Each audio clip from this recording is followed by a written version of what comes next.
episode 95 of the ABC GCI Coffee Break podcast. My name is Allison Jackson, joined by Mike Maloney and Kayla Rodriguez Santiago. Our presenting partner this month is HasTech. And then our lightning round sponsor this month is the ABC Mass Membership Committee. Mike, tell us a little bit about our presenting partners this month. This month, we're proud to still have HasTech Safety Management on board with us. And for those that don't know, they've been out for 25 years, and they've been partnering with clients to solve their safety challenges and support their sites. They have the largest and most diverse team of full-time safety experts in North America, and it's their mission to enrich the health, safety, and well-being of their employees, their customers, and the communities. You can learn more about HasTech by going to hastechinc.com. And then for those that are new to the podcast, October is Membership Drive Month here at ABC Massachusetts, and we're glad that with the ABC Masters Membership Committee is on board to sponsor the lightning round. They are running a kind of a membership special. If you join in October, you get the rest of 2023 for free, and you don't get an invoice till 2025. If you have questions about membership, you can reach out to Venus at abcma.org.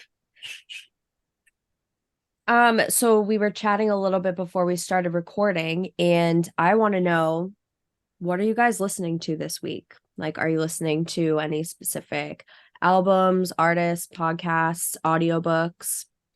Partially, I want to know because I'm looking for some new ones to listen to, but also I just like to talk about what I'm listening to. But Kayla, what are you listening to this week? Why don't you start? Joe, as you guys know, Junior and I are going to West Virginia to go see.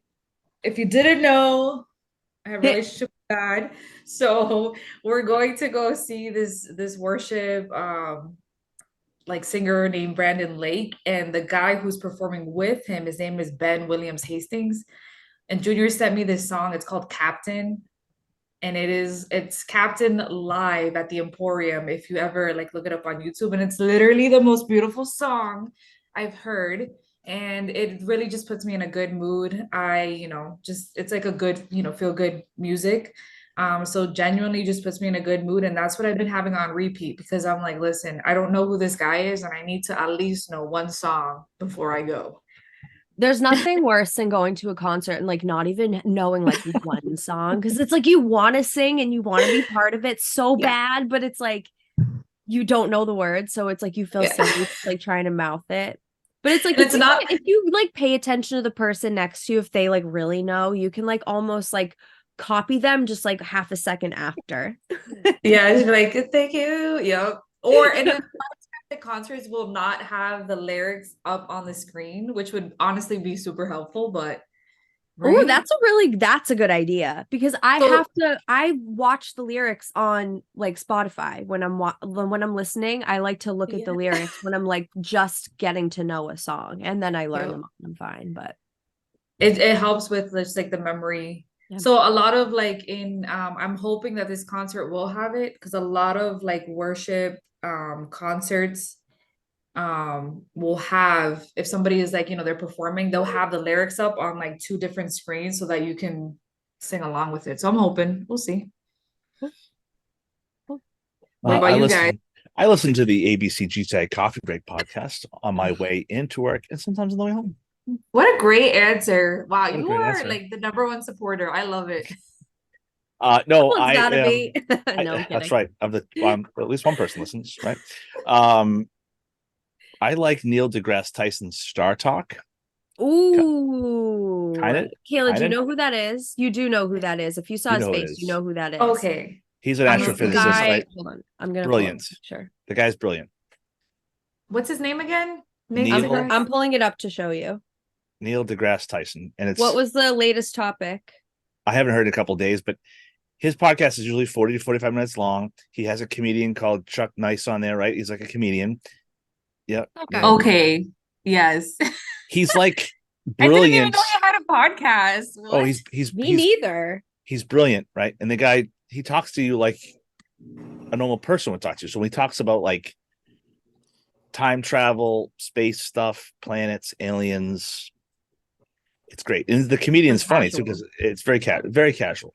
I haven't listened in a couple of days, but there's that, and I like I like Joe Rogan's podcast because he's again like a regular guy. He's from Boston, so it's like his podcast is very long. It's like 10 trips in and out of work. It's like 3 hours. Yeah. Yeah. Yeah. He had Post Malone on a couple of weeks ago, and Post Malone was great. It was a great guest. Was it? Oh, Great. I'll have to listen. Oh my god, it I was like great. Post Malone. He's not like regular guy. Like he plays Magic. Like he plays Pokemon. He bought that Magic the Gathering card that's worth $2 million. He bought the one. The ring from Lord of the Rings. They made one card, and he bought it for $2 million. Imagine. And he tried to explain the game to Joe Rogan. Joe Rogan's like, "What are you talking about?" Like, What? The barnacles? and That's a lot of money to drop on a card, but Yeah. hey, It's a lot of money to each drop to his on really own. anything. on anything for like a card, like a card, like a playing card. But that's I just music, Spotify music. Allison, how about you?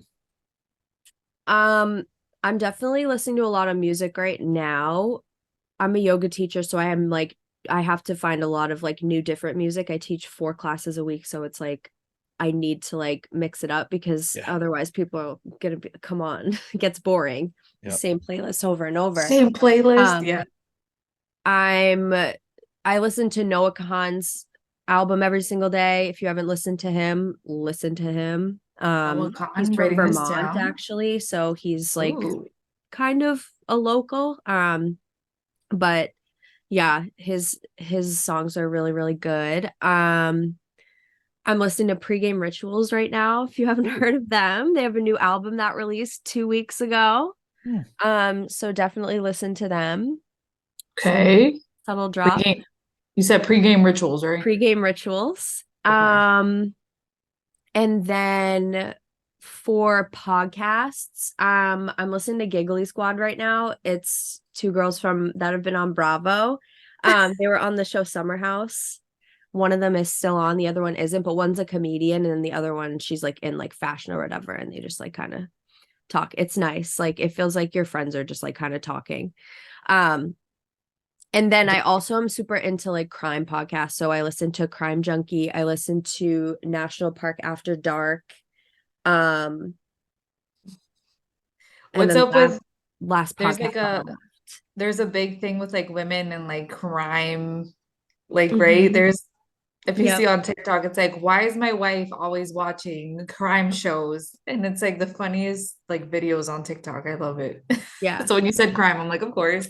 Yeah, I love to have Dateline on in the back too, of like all I love it. I don't know why it like calms me for some reason, which I think is probably bad, but love Dateline. Love it. Well, Dateline actually has a podcast version of the episodes that my friend listens to. Shout out KG. But it's always the husband or the wife. It's always the husband. It's always someone that's close to the person. Yeah. Very usually. It is rare that it's like someone else. And when then you watch the whole Dateline, right? And they get to 58 minutes and you're like, it's the husband, and they flip it, and sometimes it's not the husband. Like, the husband it was the sister. It was the sister. That's Her sister was a witch. That's right. All right, so this week on the podcast, we've got a great host, Dan Barry, who is not only a employee of Excel Fire, but he's also a teacher for GCI. He's a Sprinklerfitter instructor, and we were glad to have him on. He's a great guy, and I'm glad we got him on. So let's hear from Dan.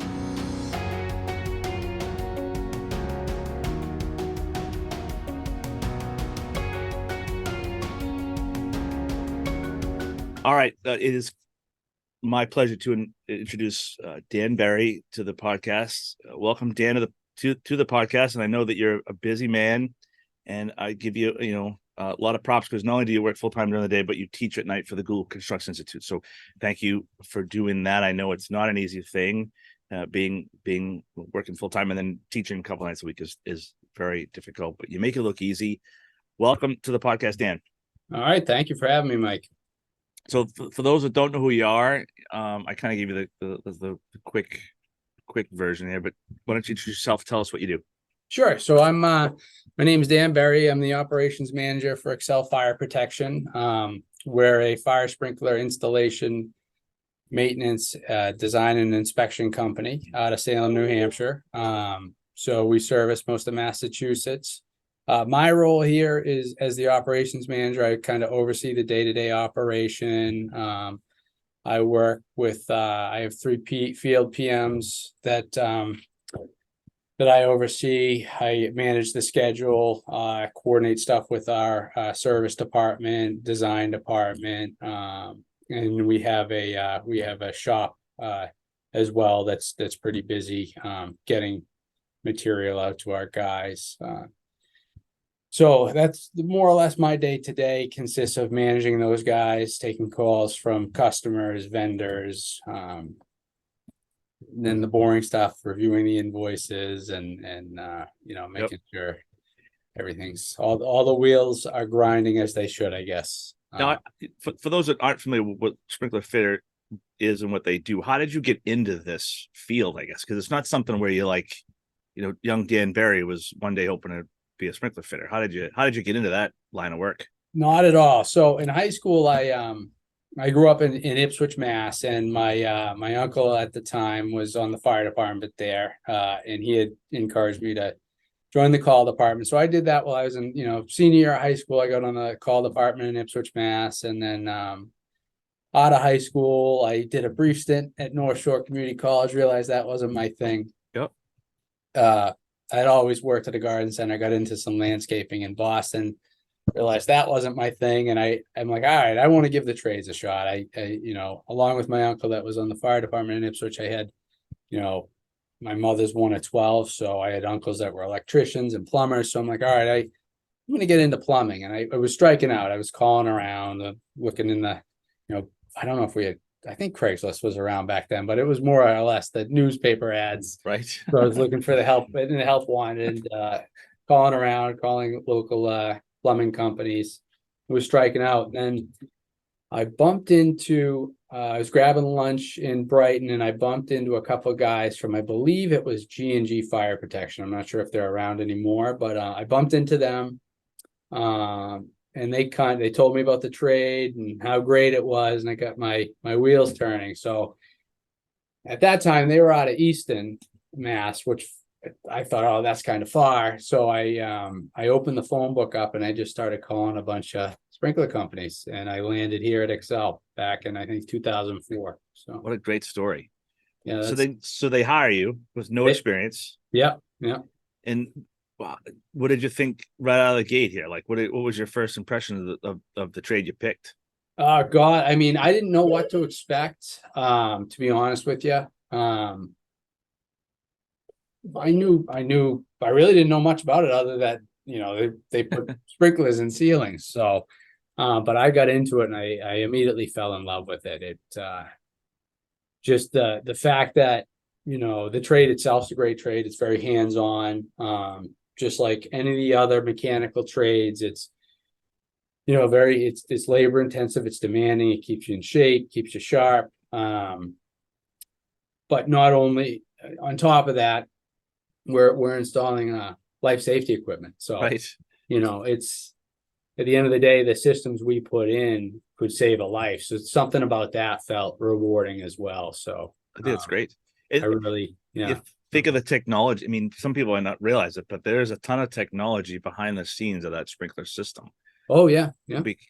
I've learned that, I work for a company, and part of our building out this building was they had to do a sprinkler system. It was crazy to see. I don't think I understood fully what it was. I thought it was just water coming out of a pipe, put the fire up, but there's a whole bit of technology behind that. Can you talk about some of the technology behind that? Because that's pretty interesting stuff.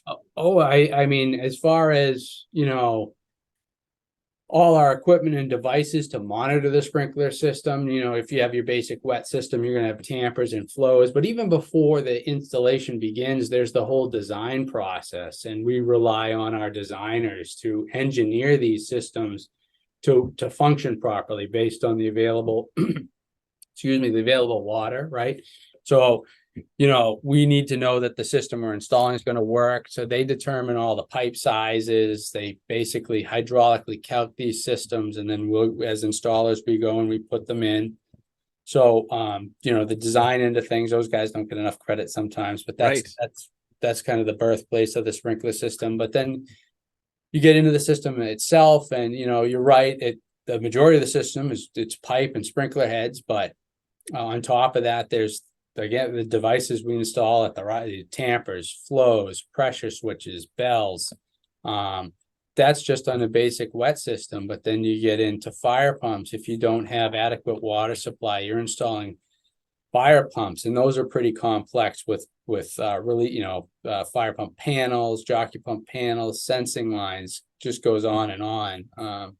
We have pre-action systems, which are designed for, computer high-end computer spaces. Sometimes in-rack systems will utilize pre-action systems.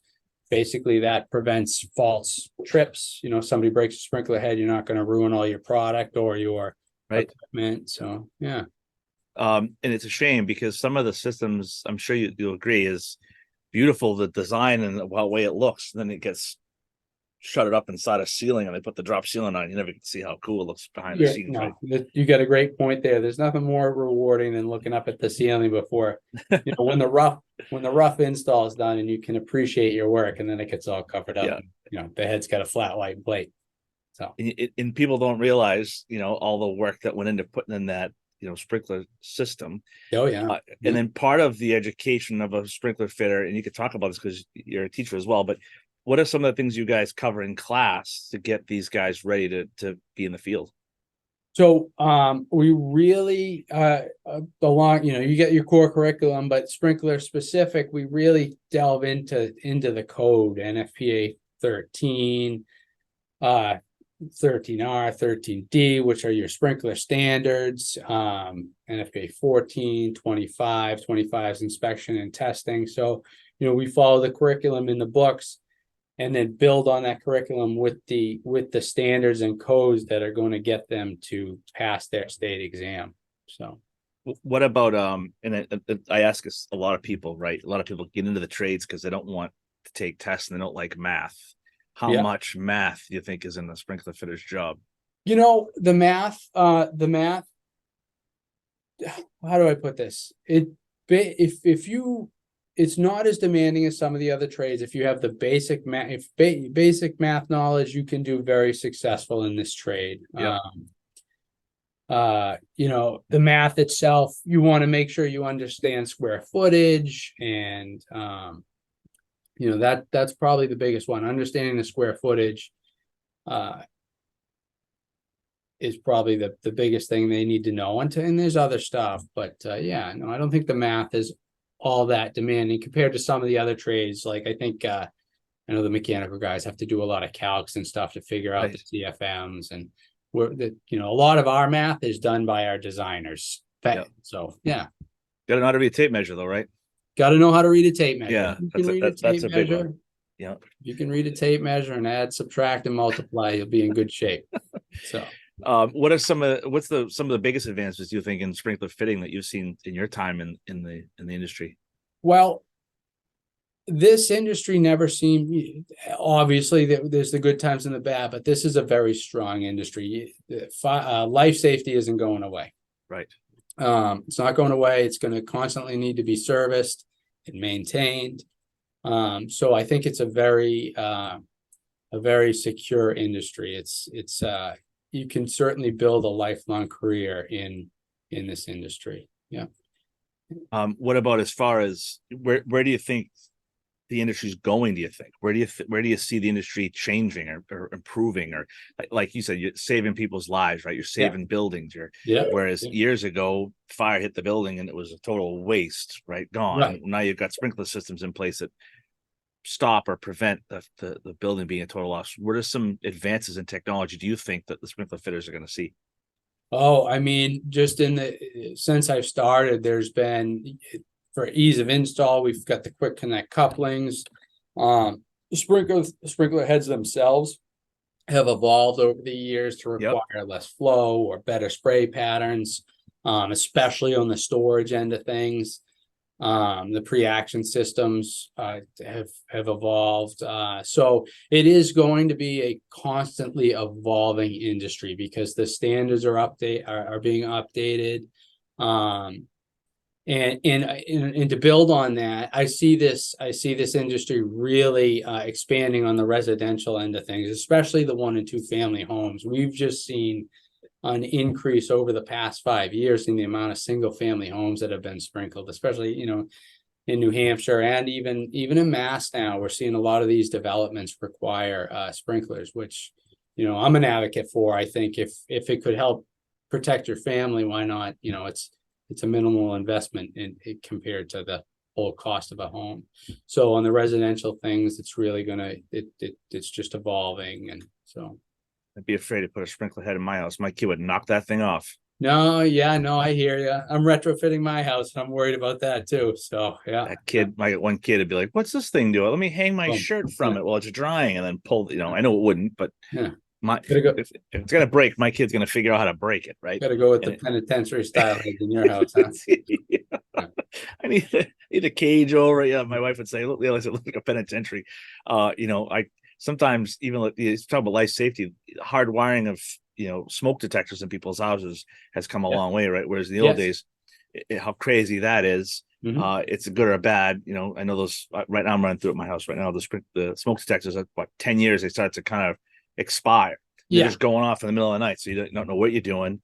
Yeah. And I take them all down because I can't stand at 2 o'clock in the morning trying to figure out which one's the bad one. I take them all down, and then my wife will say, 2 weeks later, "Did you put them back up?" I'm like, "Nope, I didn't put them back up." And she's like, "You gotta put them back up." Like, "Oh, I gotta figure it out." And again, the advances of life safety as opposed to a couple of just double-sided tape to the ceiling, and you never know, right? But at least that goes. As far as the training of teaching of, what do you guys do internally at Excel to kind of get, and the guys go to school, they need so many hours of schooling, but what do you guys do at Excel to help get your guys ready? So we do actually every Monday at 9:15 we do a 15-minute Zoom with our entire field crew.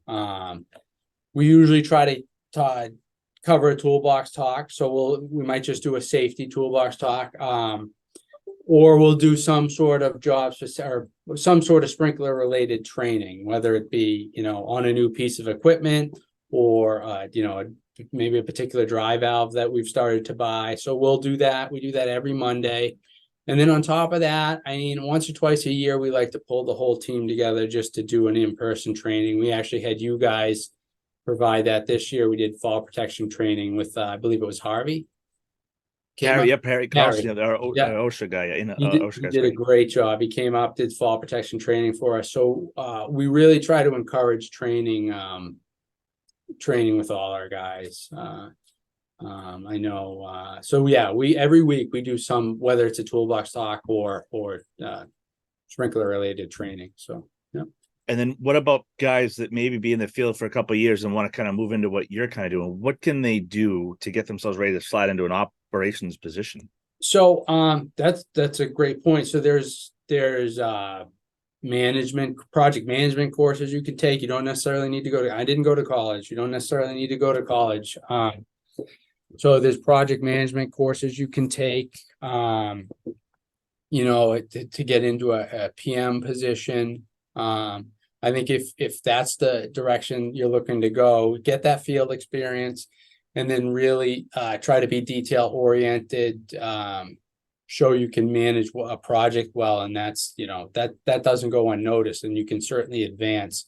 And on top of, to build on that, project management's a great opportunity.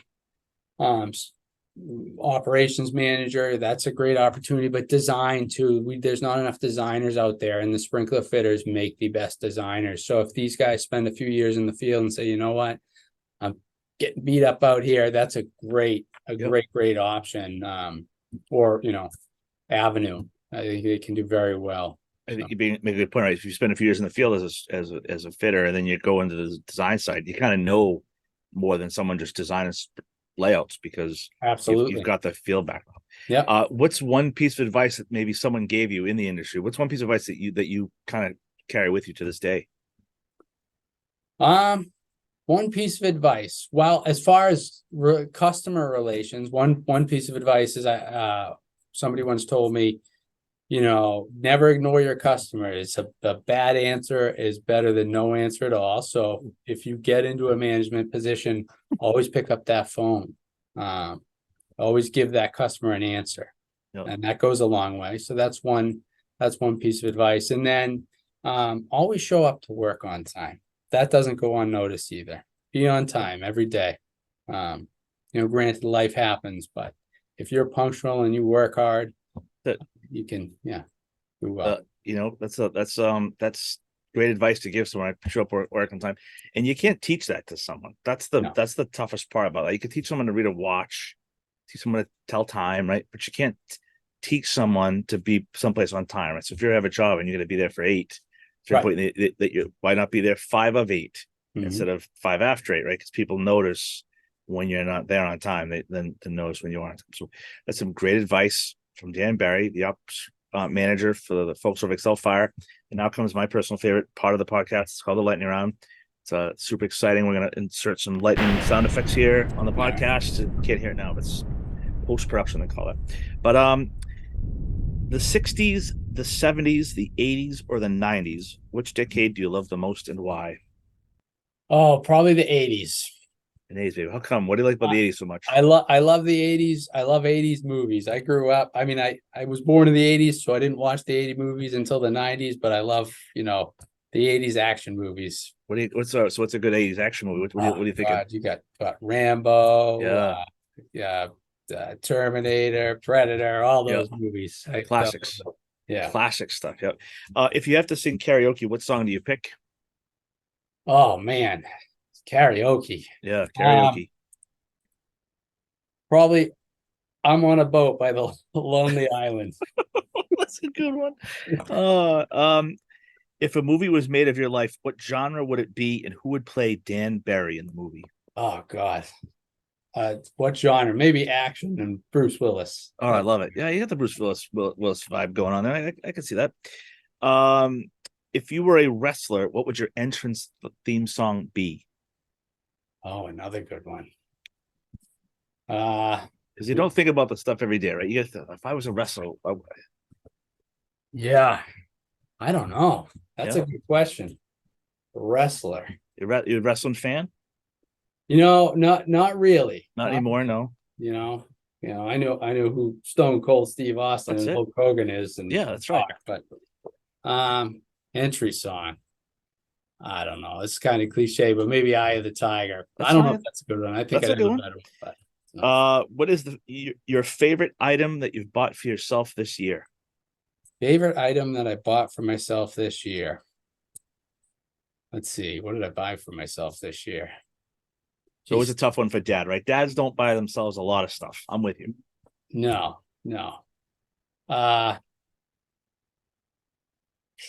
Something to work on the house, I'm sure. Yes. Yes, I bought a couple new tools. Yeah, that's Oh, about. I got a hill. So we renovated my kitchen, or actually my kitchen, and I still got to finish the bathroom. That's a bad subject. And I bought a Hilti sheetrock gun with Ooh. like loadable clips. The thing was awesome. So Yeah. that would probably be the best purchase of the year. Yeah. We just like tearing down sheetrock and putting it up for no apparent reason, but just to use that tool, right? Oh yeah, thing Yeah. was sick. Yeah. Telling your friends that you guys need sheetrock, huh? I got a cool tool. Yeah. Favorite tradition or holiday? Well, I'd say I think I love Christmas, having the kids. Yeah. Yeah, and traditions, I go away with I got 3 best friends. I usually go away with them every Memorial Day weekend for a couple days. So That's probably good. favorite tradition. Yeah. Yeah, good for you. Which band or artist, dead or alive, would play at your funeral? Oof. I love Tom Petty. So, Nice. yeah. Favorite meal to cook and why? I like making chicken Caesar salad. Ooh, that's a good one. All right. Yeah. Are you a cat person or a dog person? I'm a dog person. Weirdest food you've ever eaten, and would you eat it again? Oh, probably alligator, and I don't think I'd eat it again. Oh, wow. All right. If you could live anywhere in the world for a year, where would it be? Probably Colorado. This is a good one. There's a big food fight at the Berry House at dinner time. What is your weapon of choice? Can't say mashed potatoes. Okay. Weapon of choice? Weapon of choice. Probably whipped cream. The whipped cream. And last one is because of the Coffee Break podcast. How do you like your coffee? Black. And then are you a Dunkin' guy, Starbucks guy, kind of make it home guy? Make it home in Dunkin's. All right, good for you. All right, that's Dan Barry. Ace, sprinkler fitter, and ops manager up at Excel Fire. You can reach out to him if you have any questions. And he's an outstanding teacher for the Gould Construction Institute. So we can't thank him enough. And we will give a special shout out to Mrs. Berry, who may be listening to this. Get some rest, Mrs. Berry. Dan's going to make some chicken Caesar salad when he gets home for you. Thank All right. you. Thanks, Dan. Appreciate your time. No problem.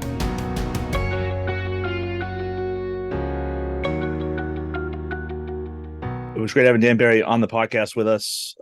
He's a sprinkler fitter during the day and a teacher at night. So I cannot thank him enough. I'm sure the students appreciate him. We need more people in the trades that want to do that for the students of the trades, because without the teachers, we've got nothing. So thanks to Dan Berry. And then we've got some upcoming trainings. It's a busy time for us here at GCI. What do we got, Allison? We have a lot going on through the end of the year, actually. But just to name a few, October 28th, we'll have a signal certification in basic rigging safety class at the GCI ABC Mass Woburn office. November 4th, we're going to have a safety systems for fall hazards, also called fall protection class, also at the ABC GCI Woburn office. It's from 8 a.m. to 2 p.m. We'll have a construction supervisor license continuing ed class. So if you need your CE credits for your CSL, make sure you sign up for that. It's going to be November 7th and 8th. You're going to have to attend both sessions to be able to get full CE credits. And then a new class that we just put up on the schedule, we have a CPR training that's going to be on November 9th from 5 to 9 at the GCI ABC Woburn office. So if you need to brush up on your CPR training, or you just need to get it for the first time, really great class to sign up for. You can sign up for all of these classes and the rest of the classes that we have through 2023, as well as January 2024 at gwgci.org/events. Awesome. And now comes everyone's favorite time of the podcast. It is the news, brought to you by Kenny and Sam's at Patriot Benefit Services. ABC featured news of the week is the Step Into Safety event was a success. Last Thursday, we had a great event here at the office here in Woburn. Over 70 members attended the Step Into Safety event. Program featured presentations of the STEP Awards. There was a presentation entitled Safety with a Smile by Safety Solution Consultants, President Milt Jacobs. They had 11 or 12 vendors here, such as Wellness Workdays, USI Insurance Services, OSHA was here, Contractors Risk Management, Claire Advisors, Safety Solution Consultants, and the United Alliance Services. And nobody went hungry that night because it was a great catered event by Northeast Smokehouse Barbecue. So congratulations to all the step winners that night. You can find all the winners in your newsletter that was sent out on Monday, but we're putting together a quick video to highlight some of the winners. So congratulations to all of them. Don't forget, we've got a Oktoberfest coming up on October 26th to benefit the Young Joe Kinney Foundation over at Bear Moose Brewery in Everett. It was a great time last year. I know they also had a great time. It was a fantastic event. If you want more information, you can reach out to Carol at abcma.org. We also had a great time. Steve Sullivan and I went over to Capone Iron up in Raleigh, Massachusetts, had a steel day. It was a super cool place to go and look around. Huge building, lots of steel being cut and welded and being moved around in the shop. They had schools from all over Massachusetts go up there and talk about how exciting the steel industry can be. There was a welding simulator there as well. So I want to give Steve Capone a shout out because he was an amazing host that day. So thanks to Steve. Let's see here. We do want to give a quick little acknowledgement for Gould Construction has named 4 winners of the Rising Star Award, and they are Eric Ware, Brian Lavoie, David Sprague, and Kyle Torres, all sheet metal teachers in various locations across the state. Congratulations to them. They'll be honored at the Excellence in Construction Awards coming up on the 2nd of November. I'd like to congratulate Metro Wallace for acquiring Assetto Acoustics. They have announced the acquisition of Assetto Acoustics, a Maine-based acoustical company, effective October 2nd. Along with the acquisition, Metro Wallace will continue to expand its portfolio and footprint in Maine while offering its full line of services to new and existing customers throughout the region. And in exciting news, Deco has joined Comfort Systems USA, which is congratulations to them. And as always, if you want to be on the podcast, you can reach out to me, Mike, at gwgci.org. And if you want to put something in the newsletter, you can reach out to Charlie at this email address, communications@abcma.org. All right. And then we haven't done this in a while, but we're going to reach into the mailbag here. I'm going to tear open this letter and let's see if I can tear this letter open. You here. got mail. Letter tearing sound effects. And this letter comes from Caitlin in Tewksbury, and she's wondering, there's been some talk in the classes about the local craft championship taking place on Medford Vocational High School on the 18th of November. Where can she find more information? What can we tell her about the local craft championship? Absolutely. So, Caitlin, thank you for the question. If you are a year two or above, you are eligible to be part of the Craft Champ. You also need to be an ABC member. If you don't know, just ask your company. They'll let you know, and then you can participate. That usually your teachers will go ahead and ask any of the students in the classroom if they would like to be part of the Craft Champ. So you should know by now. If you don't, just ask your teacher and they can find out, or you can just reach out to us here in the office. There's also a link, right, Allison, a link online where they can register. There's a straight. If you go onto our website underneath calendar, if you hover over the calendar option on the menu, it says local craft championship / vendor fair. And if you click on that, it has all the information on how to register to compete, how to attend, how to sign up as a vendor if you wish to do that. Lots of I love the options. vendor. Shameless plug out here. Allison is putting together an amazing vendor fair. So if you have anything that you'd like to sell, please, click on that. You can scroll down, click on the vendor list. You can apply to be one. It's very minimal fee, or just reach out to Allison directly and she'll let you know what's going on. So Caitlin, if your mom makes candles or cookies or tablecloths, whatever her heart desires, she can go ahead and sign up to be a vendor. So we look forward to everybody out at the Craft Champ, November 18th. Be there or be square. All right. And as always, Kayla's going to be square because she can't. I know, unfortunately, I cannot make it. I have a birthday, sweet 16 thing going on. So, yeah, I'm kind of sad I'm not going to be there because I know the vendor fair is going to be amazing. The competition's a lot of fun, but I hope everybody else has a lot of fun for me. We'll party. We're You'll gonna be party. missed. We'll party for you. All right. Thank And you. as always, like, tag, share, follow, tell your friends, let everybody know about the podcast. It's the official podcast of the Associated Builders and Contractors of Massachusetts and the Gould Construction Institute. And we will see you next time. Oh.